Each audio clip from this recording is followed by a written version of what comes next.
Om Swastiastu. Perkenalkan, nama saya Iwayan Sri Arjana, nomor absen 13, kelas Bayu 2 IPS 1. Nah, hari ini saya akan menjelaskan materi sosiologi yaitu konflik. Jadi, konflik berasal dari bahasa Latin yaitu conflictus, yang artinya saling berbenturan, bertentangan, berlawanan, dan ketidaksesuaian. Jadi itu juga ada menurut para ahli.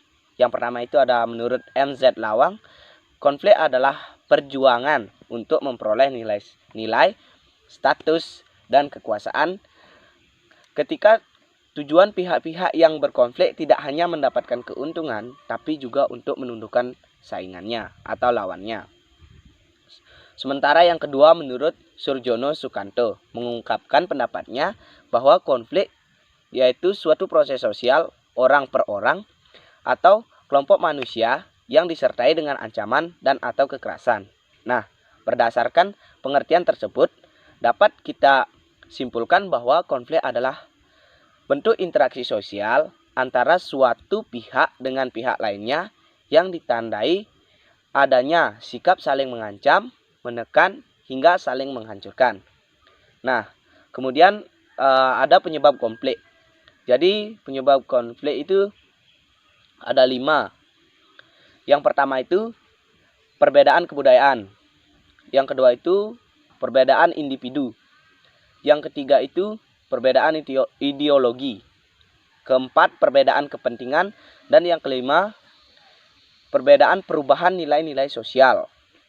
Nah, kemudian kita lanjut ke bentuk-bentuk konflik. Nah, yang pertama itu ada bentuk-bentuk konflik secara umum. Yang pertama itu ada konflik kelompok pribadi. Nah, konflik kelompok pribadi ini jadi konflik antara satu orang dengan satu orang lainnya di dalam keluarga, seumpama karena suatu perbedaan pendapat di antara masing-masing orang yang tidak mau mengalah. Kemudian yang kedua itu ada konflik antar kelas. Nah, jadi konflik antar kelas ini di mana suatu kelompok dan satu kelompok sebelah lainnya tidak suka dengan suatu keputusan. Nah, akhirnya terjadilah pertentangan. Kemudian ada konflik politik. Nah, jadi konflik politik ini kita bisa lihat dari DPR, MPR yang ada di pemerintahan di Republik Indonesia ini, di negara kita sendiri. Nah, adanya suatu pertentangan di dalam kampanye, contohnya memilih presiden. Nah, kelompok politik itu ada yang memilih Prabowo dan ada yang memilih Jokowi. Nah, itulah adanya suatu konflik di dalam politik. Kemudian ada yaitu konflik rasial. Nah, konflik rasial ini karena adanya ras-ras yang berbeda di dalam suatu wilayah. Kemudian ada konflik internasional. Nah, konflik internasional ini diantaranya melibatkan yaitu kelompok-kelompok negara. Contohnya negara Indonesia mungkin berkonflik dengan Amerika Serikat, atau mungkin Amerika Serikat berkonflik dengan Cina. Nah, jadi konflik internasional itu sifatnya dunia atau negara. Jadi kelompok-kelompok negara itu berkonflik atau bertentangan. Kemudian ada juga konflik antar suku bangsa. Nah, kemudian konflik antar suku bangsa ini yaitu di mana suatu suku yang berbeda di suatu wilayah tidak sependapat dengan suku lainnya yang berada di wilayah berbeda atau kebudayaan yang berbeda-beda. Kemudian ada yang terakhir yaitu konflik antar pemeluk agama.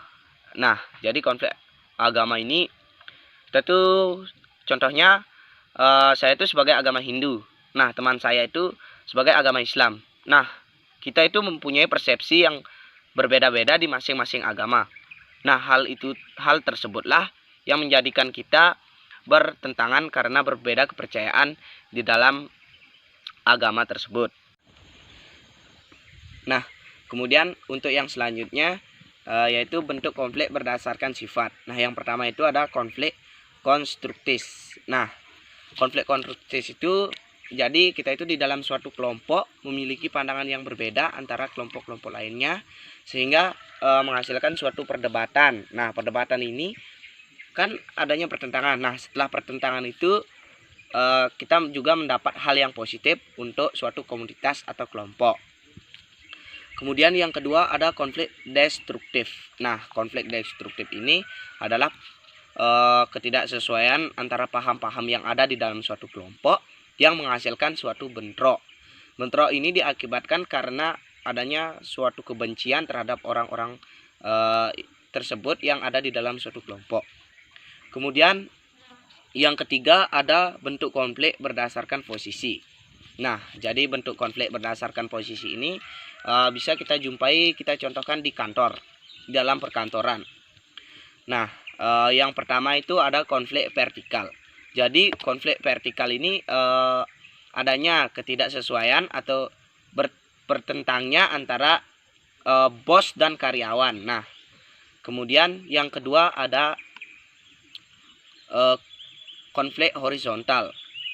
Jadi konflik horizontal ini yaitu konflik yang terjadi di antara karyawan dengan karyawan yang jabatannya masih sama atau hampir mirip lah.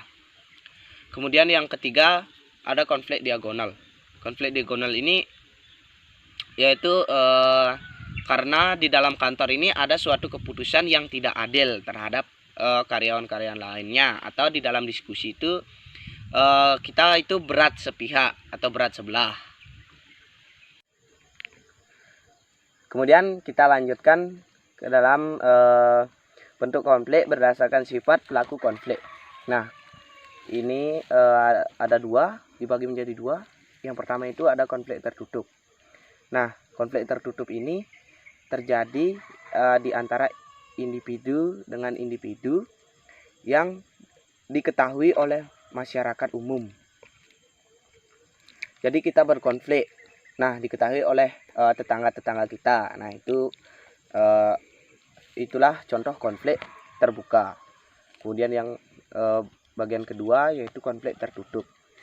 Konflik tertutup ini merupakan konflik yang terjadi dan hanya diketahui oleh beberapa pihak saja, yaitu individu di antara individu-individu tersebut saja. Contohnya saya punya konflik dengan ibu saya, jadi hanya saya dan ibu saja yang tahu konflik tersebut tanpa diketahui oleh tetangga. Kemudian ada bentuk konflik sosial berdasarkan bentuk. Nah, yang pertama itu ada konflik realitas. Jadi merupakan konflik yang terjadi karena adanya rasa kekecewaan di dalam suatu masyarakat. Nah, kemudian yang kedua itu ada konflik non realitas. Jadi konflik non realitas ini adalah konflik yang digunakan untuk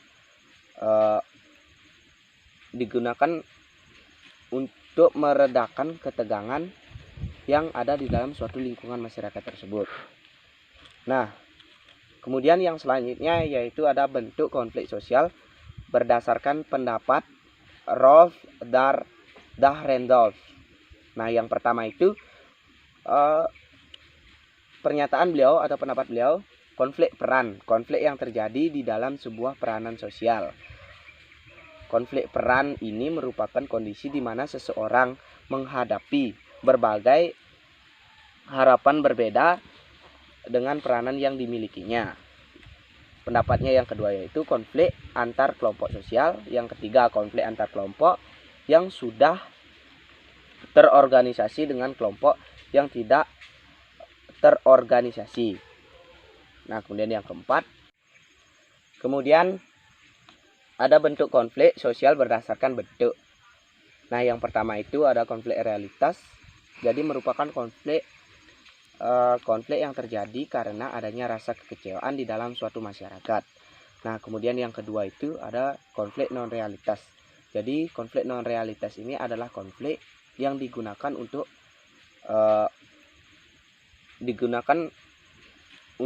meredakan ketegangan yang ada di dalam suatu lingkungan masyarakat tersebut. Nah, kemudian yang selanjutnya yaitu ada bentuk konflik sosial berdasarkan pendapat Rolf Dahrendorf. Nah, yang pertama itu pernyataan beliau atau pendapat beliau, konflik peran, konflik yang terjadi di dalam sebuah peranan sosial. Konflik peran ini merupakan kondisi di mana seseorang menghadapi berbagai harapan berbeda dengan peranan yang dimilikinya.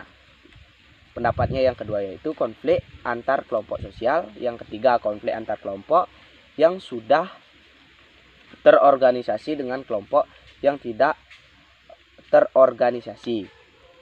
Nah, kemudian yang keempat adalah konflik antar satuan nasional. Nah, kemudian selanjutnya yaitu ada dampak konflik. Nah, dampak konflik itu ada dua, dampak positif dan dampak negatif. Nah, yang dampak positifnya itu dari konflik, yang pertama, memperjelas aspek-aspek kehidupan. Yang kedua, adanya penyesuaian kembali norma-norma, nilai-nilai, serta hubungan sosial dalam kelompok. Nah, yang ketiga, jalan mengurangi ketegangan antar individu atau kelompok. Yang keempat, jalan untuk mengurangi atau mencari pertentangan yang terjadi dalam masyarakat dalam suatu organisasi. Kemudian berfungsi sebagai sarana untuk mencapai keseimbangan antara kekuatan-kekuatan dalam masyarakat. Nah, itu dampak positifnya. Lalu kita ke dampak negatifnya. Jadi dampak negatifnya yaitu yang pertama, retaknya persatuan kelompok. Yang kedua, hancurnya harta benda dan jatuhnya korban manusia. Nah, itu saja yang saya dapat jelaskan dalam materi sosiologi ini tentang konflik. Saya tutup dengan para Santi. Om Santi Santi Santi Om.